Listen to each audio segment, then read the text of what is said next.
You are watching Grace Television.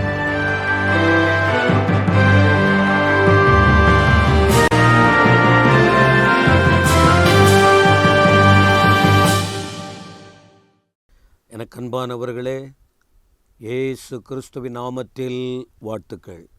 கர்த்தருடைய கிருபையினால் மீண்டும் இந்த காலையில் எங்கள் தெய்வத்தின் வார்த்தைகளை என் ஜனங்களாகிய உங்களுக்கு சொல்ல இந்த தருணத்தை தந்ததற்காக தேவாதி தேவனுக்கு நன்றி சொல்லுகிறோம்.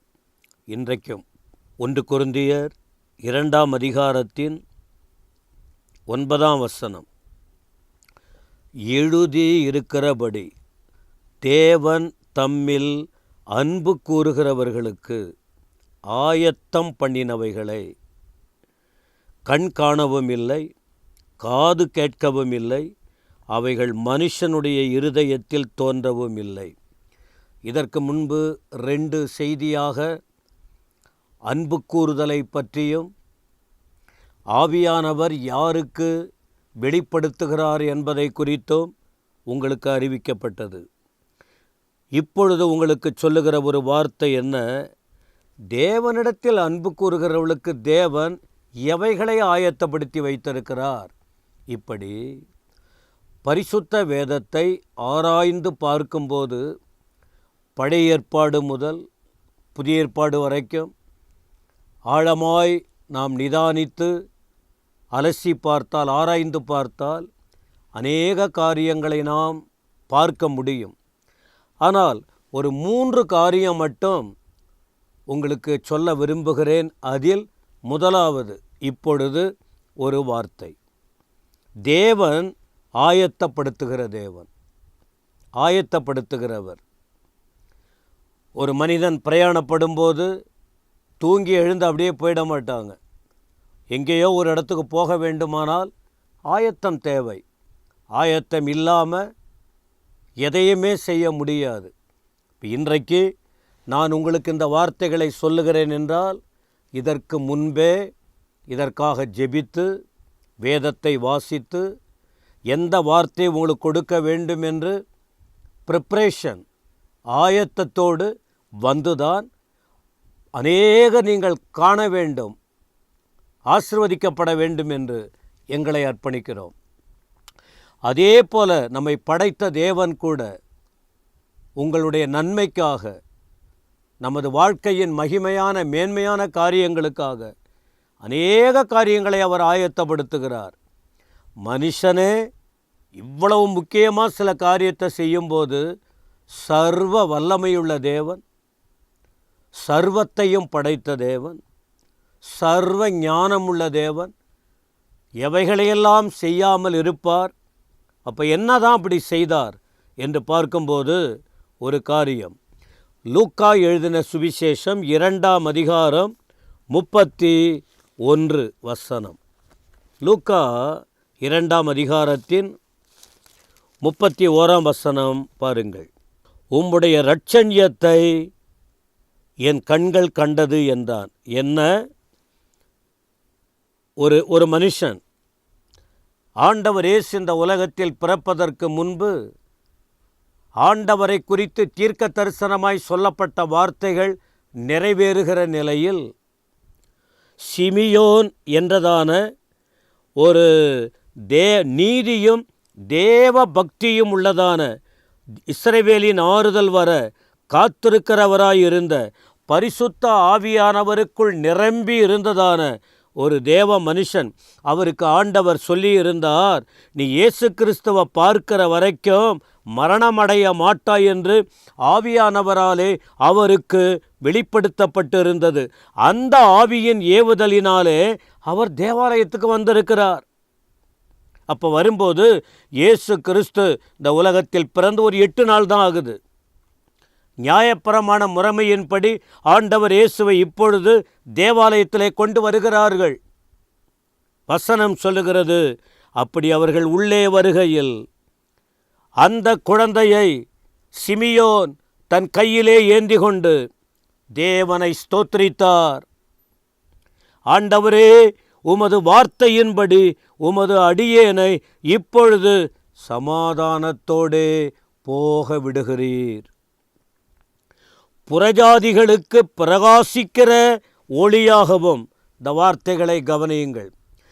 தேவன் இந்த உலகத்தில் ஜனங்களுக்காக ஆயத்தப்படுத்தின விசேஷங்களை குறித்து சிமியோன் நாவினாலே புறப்படுகிற வார்த்தைகளை நீங்கள் கேட்க முடியும்.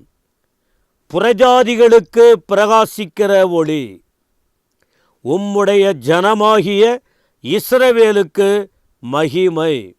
இது முக்கியம். இந்த வார்த்தை 31, தேவரீர் சகல ஜனங்களுக்கும் முன்பாக ஆயத்தம் பண்ணின உம்முடைய இரட்சண்யத்தை என் கண்கள் கண்டதே. அப்படின்னா தம்மிடத்தில் அன்பு கூறுகிறவர்களுக்கு தேவன் ஆயத்தம் பண்ணுகிற காரியம் என்ன? இரட்சண்யம், ரட்சிப்பு, சால்வேஷன். யாருக்கு இந்த ரட்சிப்பை அவர் அருளுகிறார் என்று சொன்னால், வசனம் சொல்லுகிறது சகல ஜனங்களுக்கும். பொதுவாக என்ன சொல்லுவாங்க? வெறும் கிறிஸ்தவர்கள், அது உங்கள் சாமி, இது உங்கள் ஆலயம், இது உங்கள் வேதம், இது உங்கள் காரியம், எங்கள் நம்பிக்கை வேற, எங்கள் காரியம் எல்லாம் வேற அப்படின்னு அநேகர் சொல்லுவதை நீங்கள் பார்க்க முடியும். அப்படிப்பட்டவங்களுக்கு இந்த வேதம் சொல்லுது, ரட்சிப்பு, இரட்சண்யம், விடுதலையின் ஆசீர்வாதம். விடுதலை, ஆசீர்வாதம் யாருக்கெல்லாம் அப்படின்னு சொன்னால், வெறும் கிறிஸ்தவங்க இப்போதானே கிறிஸ்தவர்கள்ங்கிற காரியம். சகல ஜனங்களுக்கும். அப்போ சகல ஜனன்னா அதில் யாராவது விடுபட்டவங்க இருக்காங்களா? மொழியில் வித்தியாசம் இருக்கா? ஜாதியில் வித்தியாசம் இருக்கா? ஆண் பெண் வித்தியாசம் இருக்கா? குறிப்பிட்ட சமுதாயம் வித்தியாசம் இருக்கா? உலகத்தில் பிறந்த அத்தனை பேருக்கும் ஆண்டவர் ஆயத்தப்படுத்துகிற ரட்சிப்பு. அப்போ இந்த ரட்சிப்பு யாருக்கு? ஏன் ரட்சிப்பு எல்லாருக்கும் வேணும்? ரோமர் 3:23 சொல்லுகிறது, எல்லாரும் பாவம் செய்து தேவ மகிமையற்றவர்கள். எல்லாம் நாமும் பாவம் செய்தவங்க, தேவ மகிமை அற்றுப்போனவர்கள். அப்போ இந்த தேவ மகிமை அற்றுப்போனவர்களுக்கு ரட்சிப்பு தேவை. இதனால் எபிரேயர் 2:10 படிக்கிறோம், ரட்சிப்பின் அதிபதி யாரு? ஆண்டவர் இயேசு. இதை என்ன பண்ணுறாங்களாம்? இவர்களை மகிமையில் சேர்க்க அவர் பாடுகளுக்குட்படுத்தப்பட்டார் என்று எபிரேயர் 2:14-15 சொல்லுகிறது. அப்போஸ்தலர் 4:12 படிக்கிறோம், அவராலே அன்றி வேறு ஒருவராலும் ரட்சிப்பு இல்லை. வானத்து கீழே பூமியின் மேலே மனிதர்கள் ரட்சிக்கப்படுவதற்கு அவருடைய நாமமே அல்லாமல் வேறு ஒரு நாமம் கட்டளையிடப்படவில்லை. என்ன நாமம்? இயேசுவின் நாமம். இதைதான் அங்கே சிமியோன் சொன்னார், சகல ஜனங்களுக்கும் இரட்சண்யம் ஆயத்தப்படுத்தப்பட்டது. அப்போ இந்த அன்பு கூறுகிறவர்களுக்கு ஆண்டவர் ரட்சிப்பை ஆயத்தப்படுத்தி இருக்கிறார். எனவே என்ன செய்ய வேண்டும்? இந்த ரட்சிப்பை நாம் பெற்றுக்கொள்ள வேண்டும். ரட்சிப்பு என்பது என்ன? இயேசுவை உள்ளத்தில் ஏற்றுக்கொள்வது, பாவத்திலிருந்து விடுதலை பெறுவது, அந்த தெய்வத்தை விசுவாசித்து அவருக்காக வாழ்வது. இதை ஆண்டவர் ஏற்கனவே ஆயத்தப்படுத்தி வைத்திருக்கிறார். இப்பொழுது இந்த அனுபவத்தில் வராதவர்கள் வந்து வாழ்க்கையை ஒப்பு கொடுக்க நாம் ஆண்டவருடைய வார்த்தையை உங்களுக்கு அறிவிக்கிறோம். ரட்சிக்கப்படாமல் ஒருவரும் அவருடைய பிள்ளையாய் மாற முடியாது. கிருபையினாலே விசுவாசத்தை கொண்டு நாம் ரட்சிக்கப்பட்டு இருக்கிறோம். இது உங்களால் உண்டானதல்ல, இது தேவனுடைய ஈவு என்று எபேசியர் 2:5 படிக்கிறோம். என கண்பானவர்களே, இந்த ரட்சிப்பை பெற்றுக்கொள்ள கர்த்தர் கிருபை கொடுப்பாராக.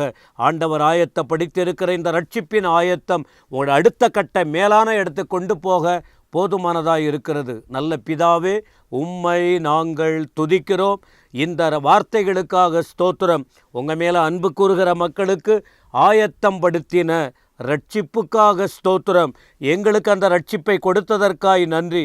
இதற்காகவே இரட்சகர் இந்த பூமிக்கு வந்தார் என்பதை நாங்கள் லூக்கா 2:10 படிக்கிறோமே. இந்த ரட்சிப்பை எல்லாரும் பெற்றுக்கொள்ளட்டும், யாரும் இழந்துடக்கூடாது. உமக்கு ஸ்தோத்திரம். இயேசுவின் நாமத்தில் வேண்டிக் கொள்ளுகிறோம் பிதாவே. ஆமென், ஆமென்.